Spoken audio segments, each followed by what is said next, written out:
Bismillahirrahmanirrahim.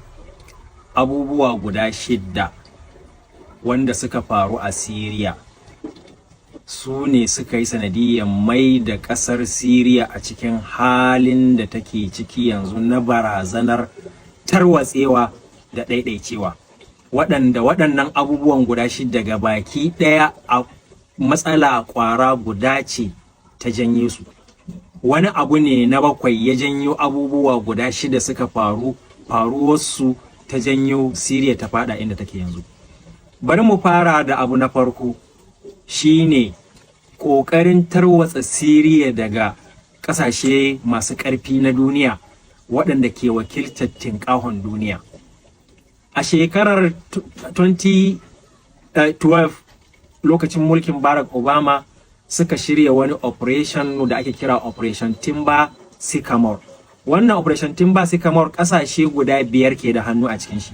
Na farko ƙasar Amurka, na biyu ƙasar Ingila, na uku ƙasar Isra'ila, na 4 ƙasar Turkiya, na 5 ƙasashen Gulf waɗanda interest ɗinsu ya haɗu waje ɗaya, su ne Saudi Arabia, Jordan da Qatar.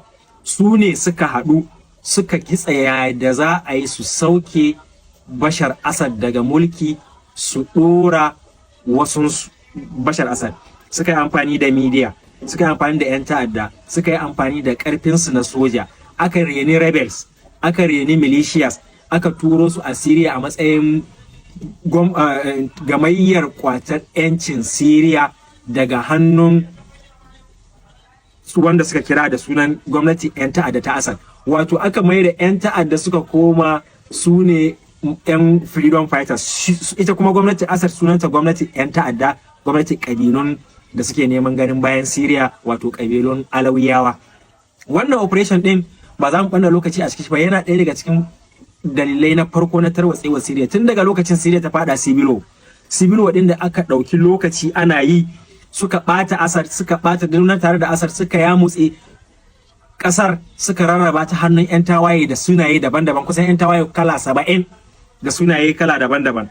Ana haka aka samu ƙasashe guda 4 suka yi yunkurin ganin cewa sun dawo da Syria cikin hayyacinta bayan da an kashe dubban ɗaruruwa, an kori miliyoyin al'ummar Syria sun yi gudun hijira.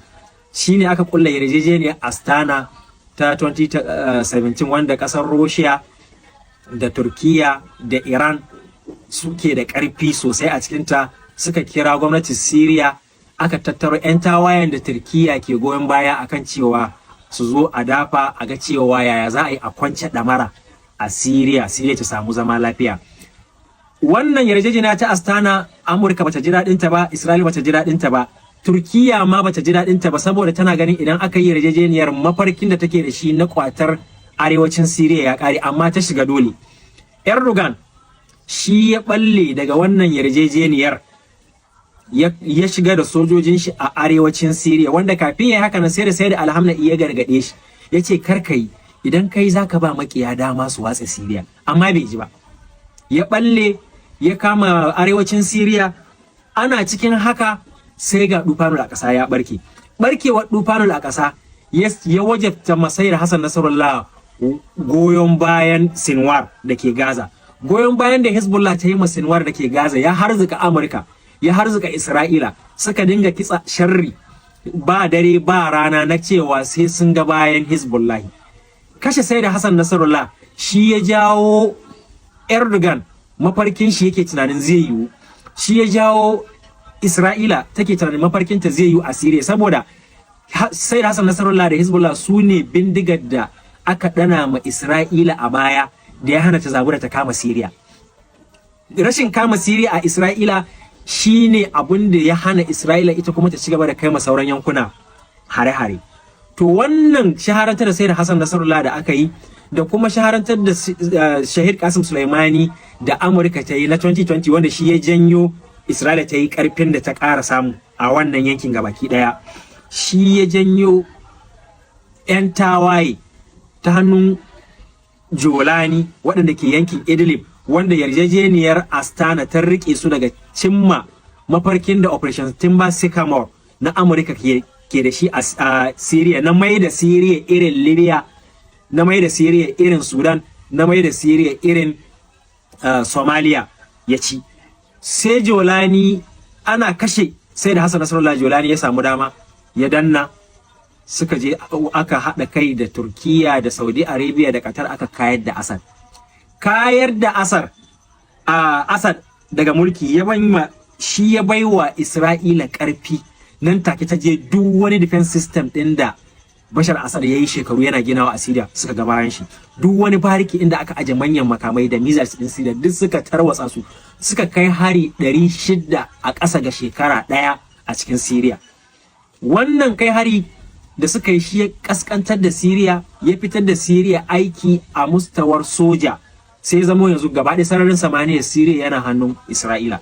Wannan yasa Isra'ila ta danna ta gabas, ta kama yankuna masu yawa har ta kai soranta kilomita bai fi 20 tsakaninta da birnin Damascus ba. Ana cikin haka sauran kabilun da ke yankin Syria sai suke ganin cewa yanzu tsaron kansu yana hannunsu. To akwai kabilun arewaci inda ake ce ma duwatsun Sheikh, musamman kabilar Druze, wanda sun daɗe suna da alaka da Isra'ila saboda yadda kowa ke tsanarsu, sai zama suna da alaka da Isra'ila tun 1937 suke da alaka da Isra'ila. Wannan alaka tasu da Isra'ila sai Isra'ila ke son ta yi amfani da shi wajen ganin cewa ta ɗaiɗaita Syria. Ɗaiɗaita Syria shine babban manufar Isra'ila. Idan Isra'ila ta ɗaiɗaita Syria, zai ba ta dama Syria ta ci gaba da yaƙe-yaƙen Sibiro ya ci gaba, ita kuma ta cimma babban mafarkinta na diramma Iraki da ya mutse Iraki. Ita kuma Turkiya babban manufarta shine an shiga baki ɗayan Syria domin ita ma ta dira a Iraki. Manufar Turkiya shine dawowa da Syria da Iraki da ma wani yankin Saudi Arabia ƙarƙashin daular Usmaniya. Manufar Isra'ila shine dawowa da Syria da ma wani yanki na Iraki a ƙarƙashin Greater Israel. To yanzu ƙasashen nan guda biyu da suke faɗa a Syria, shi ya janyo wannan faɗa na tsakanin Druze da gwamnatin Syria ya ɓarke. Yanzu faɗa ne tsakanin waɗanda suka kitsa ma gwamnatin Assad mai goyon bayan Falasɗinawa sharri. Faɗa ne tsakanin Turkiya wadda ke ƙarƙashin Erdogan da kuma Druze waɗanda Isra'ila ke goya ma baya. Kwana 4 zuwa 5 ana ta faɗace har an kai ga ana kai hari a headquarter tsaro ta ƙasa a Damascus. Isra'ila ta kai hari daga shekaran jiya zuwa yanzu sun kai hari kusan hari 40 da wani abu, sun tarwatsa komai. Wannan a takaice su ne abubuwa guda 6 da suka janyo Syria ta fada a cikin wannan yanayin. Waɗannan abubuwa guda 6 abu ɗaya ne ya yi sanadiyar faruwar su, ba da shi ba da ba su faru ba. A bidiyo na gaba insha Allah za mu yi bayanin wannan. Assalamu alaikum.